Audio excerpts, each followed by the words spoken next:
Muy buenas tardes con todos. La primera Feria Virtual del Libro de España tiene el agrado de presentar desde San Antonio, Texas, a Antonio Braguera y su ponencia La mente del traductor. También nos estará acompañando desde Houston, Texas, Libertad Betancourt. Adelante, Libertad.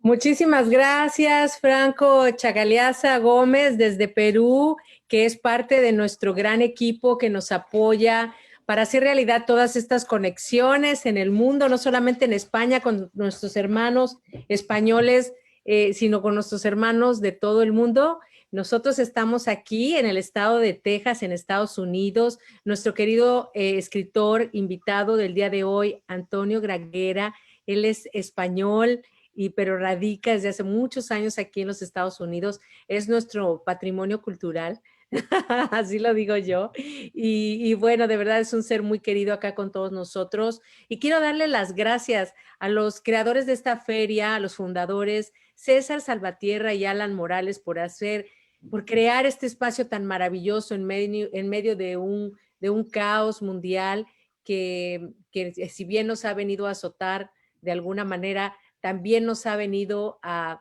transformar, a rejuvenecer en muchas cosas espiritualmente, a crecer, a unirnos en el amor, en el arte y a revalorar el arte y la cultura. Siempre, siempre nos salva, nos llena, nos da ese amor que no hay en otro lugar. Yo quiero saludar a Antonio. ¿Cómo estás, querido escritor? Voy a hablar sobre su trayectoria más adelante, pero quiero saludarte. ¿Cómo estás? Muy bien, muchísimas gracias, Libertad. Encantado de estar aquí contigo y muy bien, feliz de verte y de hablar con todos. Aunque sea vernos virtualmente, por lo menos, es un contacto que tenemos. Cierto. Cierto, no hombre, yo te doy las gracias. Yo te conocí digamos que fue una especie de maratón, un evento literario lleno de puros escritores, escritoras talentosos, muy talentosos, y de verdad me quedé encantada de tu trabajo, de todos ustedes.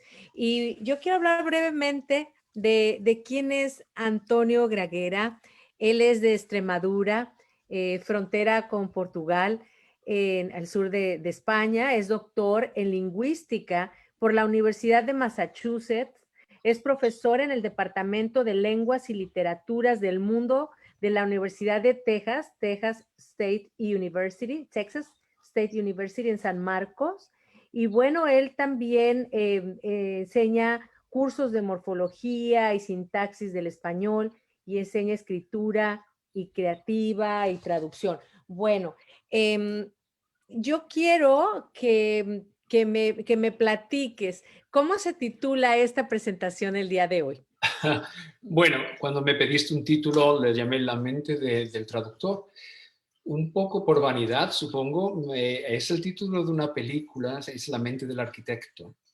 Y bueno, siempre he admirado la mente del arquitecto, la mente del músico, y bueno, fue una especie de título un poco de vanidad, ponerme a la altura de un arquitecto o un músico, que para mí son mentes privilegiadas. En realidad me refería a las decisiones que uno tiene que tomar a la hora de hacer traducción.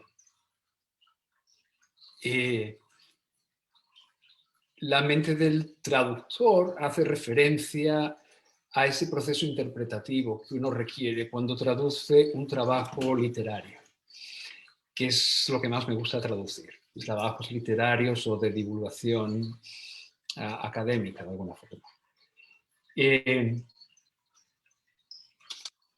Hay una frase de Borges que dice que los escritores hacen literatura nacional y los traductores hacen literatura universal. Y con más o menos fortuna, creo que esa es la realidad. Yo no me he visto en la situación de hacer literatura universal en las traducciones que he hecho. He hecho algunas traducciones comerciales. En otra ocasión, en la Feria del Libro de Argentina, hablamos de de cómo me convertí en escritor accidental a través de las traducciones, realmente. Ha sido un aprendizaje formidable para mí.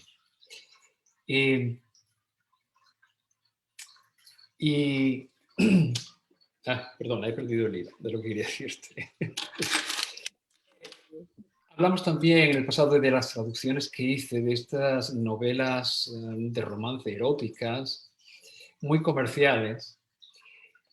Ese tipo de traducción, el reto principal de esa traducción era traducir el inglés, del inglés al español, un inglés coloquial, muy lleno de localismos, de frases hechas.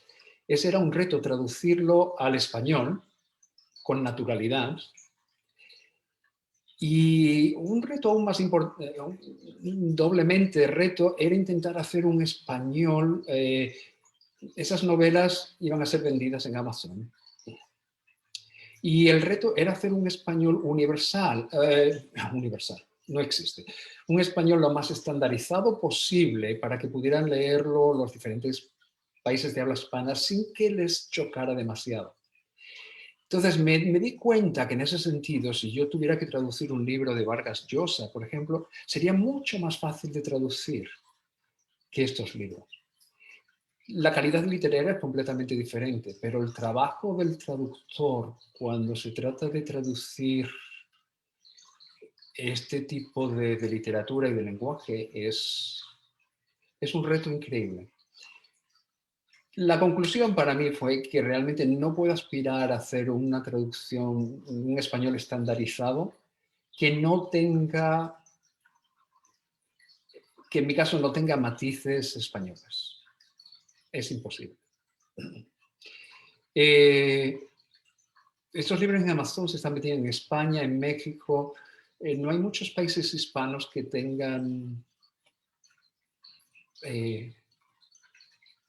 este acceso, quiero decir, todo el mundo lo puede acceder, pero no hay un Amazon Perú, por ejemplo. Hay un Amazon México, Amazon España, Amazon, no recuerdo qué otros países, pero muy pocos.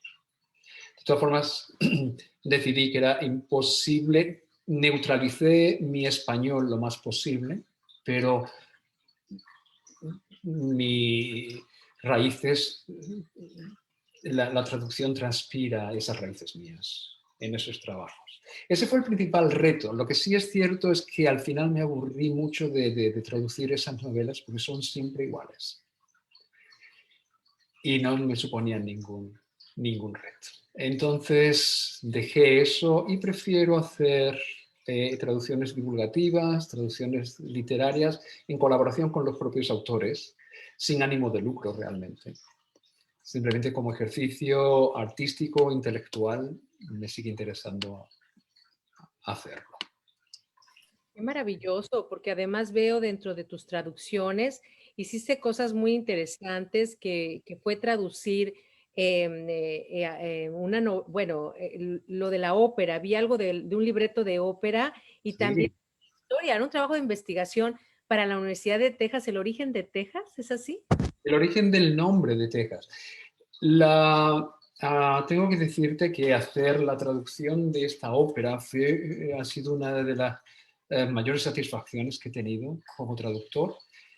Traduje el libreto completo y es la primera ópera estrenada en los Estados Unidos con subtítulos en español. Subtítulos en inglés y en español, los dos. Y los subtítulos eran el texto completo del libreto, no era una abreviación del texto ni nada, era el texto completo. Esta ópera tiene también muchos retos. Existe una traducción que se había hecho en el Teatro Real de España, pero esa traducción francamente no es realmente, no traduce el texto, es demasiado literal para traducir la esencia del texto. El texto de Otra vuelta de tuerca en la ópera es muy complejo Lo escribió una escritora irlandesa, Mafanui Piper, y es un texto bellísimo, muy complicado, y funciona un poco como una novela gráfica. Las novelas gráficas uno tiene que llenar el espacio entre viñetas, ¿verdad? La acción entre viñetas. En un texto, en un libreto operático, es casi lo mismo. Uno tiene que llenar el espacio entre las líneas que cantan los personajes. Esta obra también está llena de referencias culturales que a la hora de traducir, obviamente, es difícil de recuperar o de encontrar un equivalente en la lengua en la lengua objeto, ¿no? Hay muchas canciones populares. El beneficio de esto es que realmente traduje simplemente las letras de la canción popular sin pretender explicación ninguna, porque realmente es anecdótico dentro del texto, realmente no influye en el texto. Estas canciones populares son canciones que cantan los niños protagonistas cuando están jugando, mientras que los otros personajes siguen cantando su tragedia. Pero me satisfizo mucho hacer esta obra. Se proponen muchos retos en la obra. En esta ópera, la ópera está basada en un relato de Henry James, y en la novela original los personajes, los fantasmas no hablan, pero en la ópera tienen voz. Y el reto es jugar siempre con la voz de estos fantasmas. No sabemos muy bien en la ópera si la voz de los fantasmas la escuchan todos o solamente la institutriz. Es un continuo juego. No sabemos si es una obsesión de la institutriz, una creación de la imaginación de la institutriz o realmente los fantasmas existen. Y hay que mantener eso durante la ópera, el texto. Fue un reto maravilloso y lo hice para mi universidad, una producción de mi universidad con un departamento de música bastante importante en el país. Y me honra muchísimo ser la primera persona que ha traducido el texto al español. Sí, tuve en cuenta que la audiencia en español en los Estados Unidos normalmente va a ser de Latinoamérica. Entonces no usé el vosotros, no usé nada que me traicionara como español. Lo que sí hay una parte en la ópera en que imita el lenguaje litúrgico de la iglesia anglicana y suena a un inglés un poco arcaico. Entonces, para esa parte en la que hay esa imitación de la liturgia eclesiástica, utilicé el vosotros, porque sé que el vosotros a la población hispana de Latinoamérica le suena arcaico y antiguo. Entonces, la única vez que lo incluí, imitando el lenguaje de la... Es maravilloso. Yo estoy encantada porque tu tema hace reflexionar muchísimo la mente del traductor. Y podemos pensar, ¿no? Yo, por ejemplo, mis cosas, cuando escribo y me han pedido, tengo que traducir, que por cierto voy a pensar en ti, traducir unos poemas, bueno, primero sería al inglés, pero ella es para una revista italiana, pero es para el inglés. Y entonces dices, wow, ¿cómo traduzco esto que yo siento a un idioma que yo en lo personal no es como en tu caso? Yo en lo personal no lo domino de esa manera, lo hablas, pero no para transmitir tus sentimientos. Tenemos palabras especiales, ¿no? No sé, nos proyectamos de una manera diferente. Entonces, es muy difícil que un escritor ponga en manos de alguien la traducción de su libro, porque nos vamos a encontrar lo que dices, un traductor literal. Sin embargo, lo que uno busca es un artista. bien lo dijiste, yo quiero hacer arte. Y sí lo es. Yo veo en ti español, obviamente, el lenguaje, lo entiendes, lo viviste desde pequeño, pero también tienes muchísimos años en los Estados Unidos y 30 años ya también es tu idioma. Entonces yo creo que tú puedes jugar entre esos dos mundos, entre el sentir en inglés, no es el traducir, es el sentir en inglés, sentir en español y poder ayudar al escritor, al investigador, al historiador, a poder traducir de una manera más cercana al corazón, ¿no? Sí. Y lo puedes hacer. Y ve nada más, qué maravilloso, qué rol tan bonito, sobre todo que tienes la preparación también académica y sobre todo tienes la sensibilidad, porque tú escribes. Y alguien que escribe y que es sensible, que es poeta, que es escritor, puede entender más también a otro artista, más que Es, hacer ficción. es cierto que necesitas, a la hora de traducir literatura, necesitas un conocimiento literario, no necesariamente académico, pero sí un conocimiento literario de haber leído muchísimo y de haber hecho tus piruetas en la composición, ¿no? En la composición escrita. Pero realmente sí, uno necesita leer mucho. En mi caso he leído mucho en español y en inglés, es cierto. Pero sigue siendo un reto de todas formas. Traducir al inglés es mucho más un reto para mí que traducir del inglés al español. Es fácil, del español al inglés es un poco más difícil, pero me encanta hacerlo precisamente porque es un reto un poco mayor, porque me obliga a investigar, me obliga a seguir aprendiendo, mucho más que en español. Por eso luego he hecho traducciones del español al inglés que me parecían importantes. Hablamos también de dos textos. Uno es acerca del origen del nombre de Texas. Un amigo, Jorge Luis García, hizo un trabajo filológico muy interesante sobre el nombre de Texas y sobre la historia de Texas. Me pareció importantísimo traducirlo al inglés, porque realmente este libro a quien más interesa es a los historiadores en inglés. La historia de Texas se ha contado en inglés, principalmente, y esta historia en inglés, que empieza con Bolton al principios del siglo XX, ha ignorado realmente la historia hispana de Texas y la ha deformado.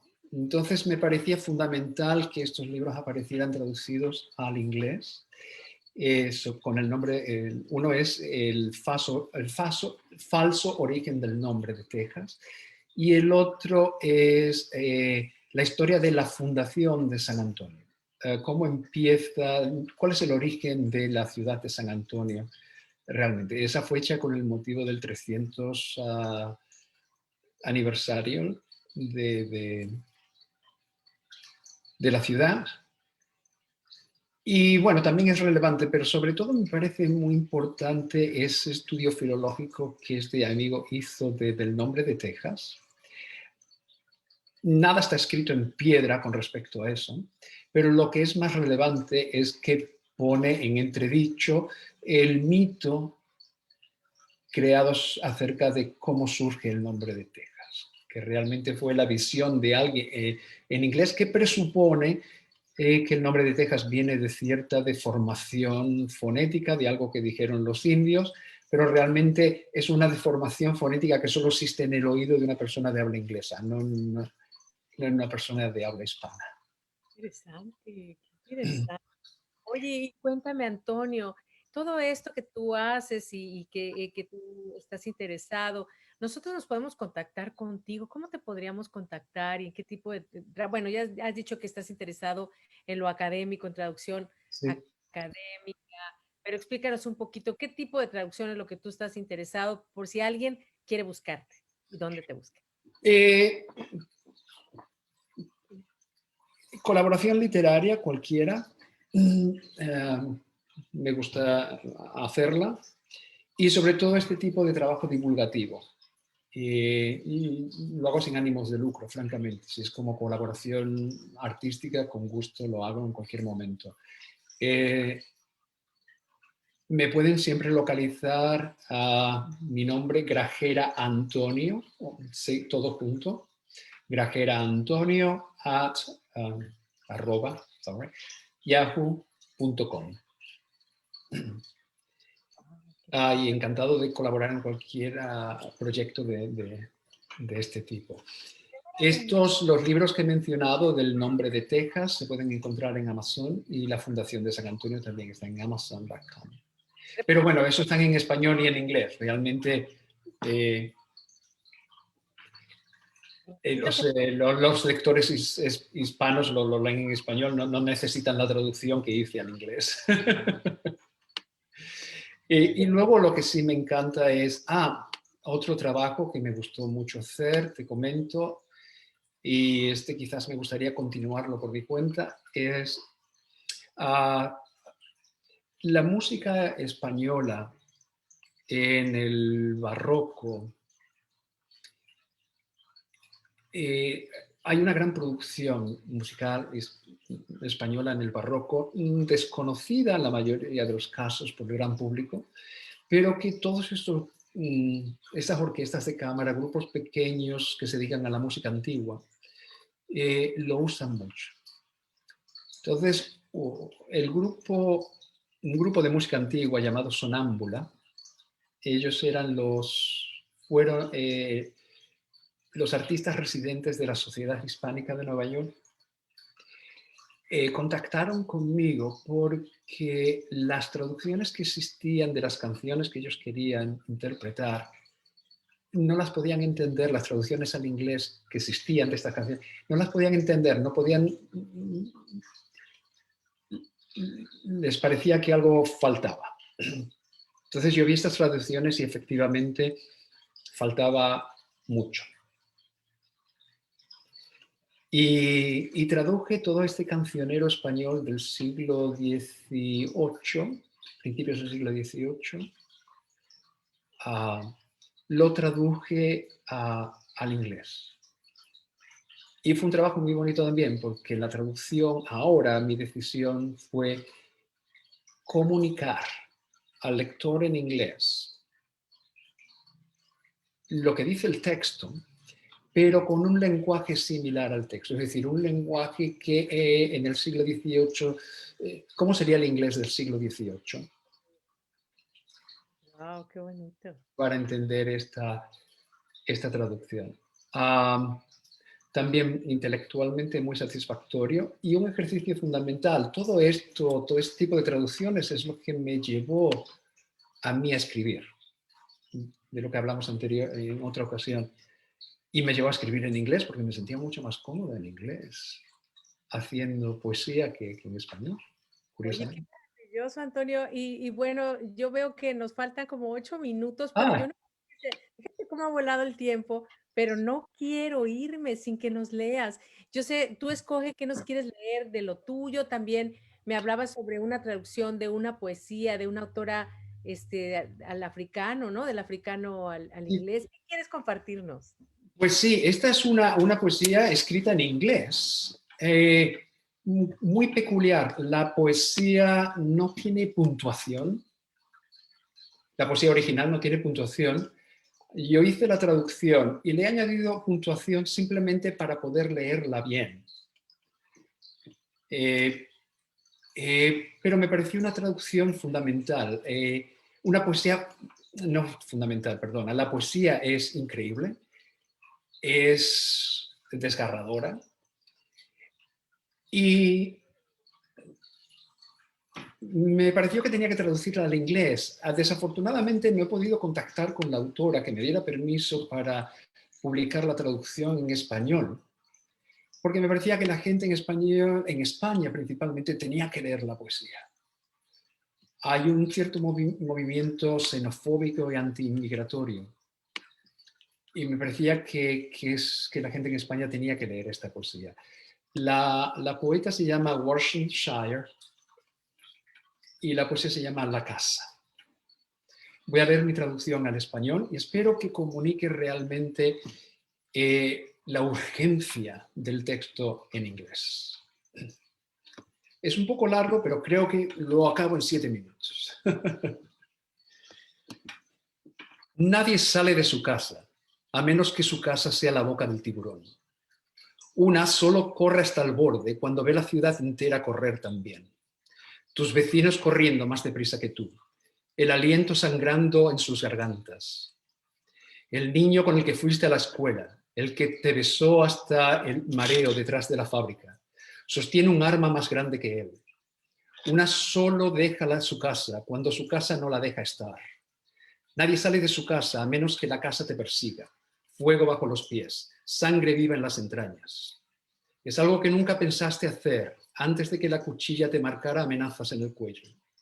Y aún así todavía llevabas el himno entre los dientes.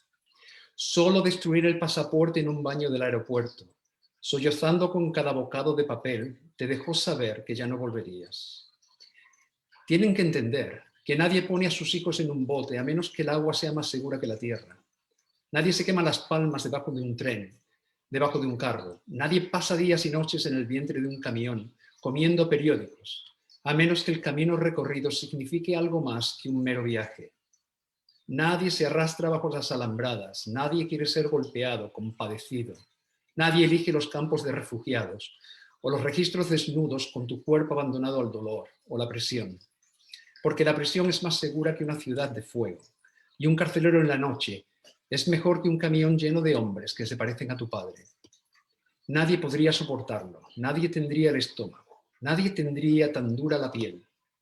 Los vete a tu casa, refugiado, negro, sucio, inmigrante, pidiendo asilo, arruinando el país, puto negro con la mano extendida, hueles raro, salvaje, arruinaron su país y ahora quieren arruinar el nuestro.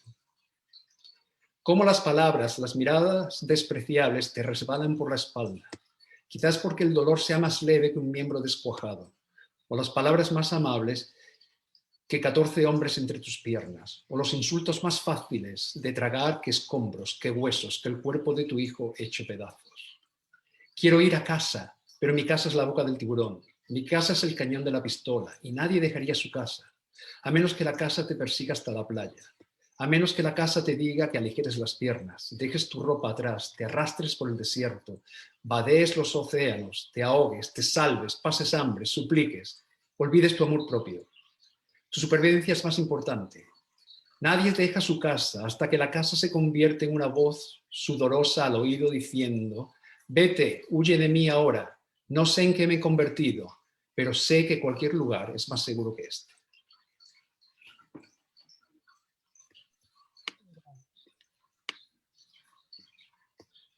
¿Libertad? ¿Estás ahí? ¿Sí? ¿Sigue o no? No, termino ahí. Híjole, está buenísimo, me quedé como con ganas de más, pensé que seguía. Qué bárbaro, de verdad, yo creo que tu participación en esta feria, para mí, desde mi punto de vista, es fundamental, porque gracias a las personas que hablan otros idiomas, pueden, todos esos escritores, poetas, todas esas letras pueden llegar a otras culturas, a otros países, porque si no existiera, ¿cómo lo comunicaríamos? Y yo pienso que todas, muchos de aquí, muchas de las personas que te están viendo, estoy segura que se van a contactar contigo, porque yo en lo personal no buscaría un traductor, buscaría a un artista como tú, para poder llevar mis letras a otros países. Y muchos escritores, ahora me he encontrado en esta feria, muchos escritores tienen sus textos traducidos a muchos idiomas, al hindi, a muchísimos idiomas, al árabe, al inglés, al francés, bueno, a todos. Y es un deleite escucharte, de verdad, es un Me deleite. halagas, me halagas. De verdad, amigo, te quiero mucho. Igualmente, Libertad. Ay, no sabes, a ver, ¿cuánto nos queda? Algo 2 pequeñito por minutos. ahí, que tengas unos 2, 3 minutitos. No, déjame ver. Había un poema de...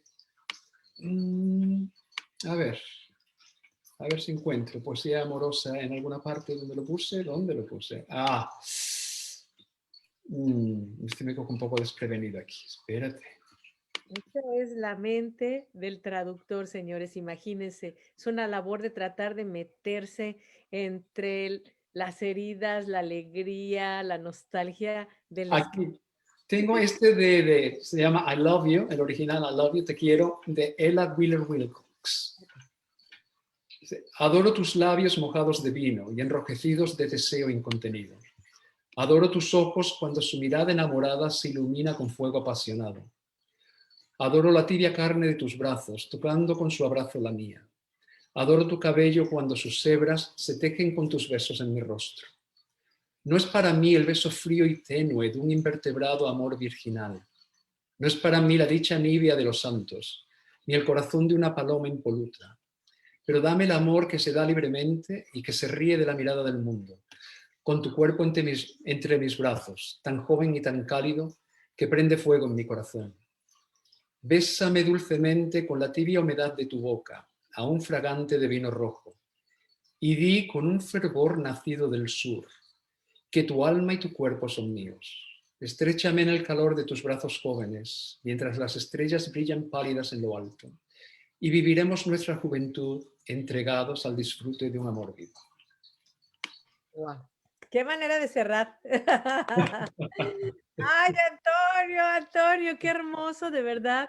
Hoy hemos tenido aquí a la mente del traductor, nos has llevado en ese viaje, a ese mundo que es el mundo del traductor, es todo un mundo, que ahora solo fue un pedacito lo que nos abriste la ventana para asomarnos. De verdad, Antonio, te agradezco infinitamente el que hayas estado aquí, el que nos compartas tu trabajo. Te felicito enormemente y es un deleite. ¿Qué les puedes decir a todos nuestros hermanos del mundo, ya para despedirnos? Que sigan escribiendo, que el mundo necesita escritores y traductores. Un abrazo, Libertad. A ti. Muchísimas gracias por todo. Hombre, gracias. Me despido de todos ustedes. Que tengan una maravillosa mañana, tarde o noche. Un beso con todo amor. Gracias a estos artistas que hacen esta feria algo maravilloso. Gracias a mi querido Antonio Graguera. Gracias, Libertad. Adiós.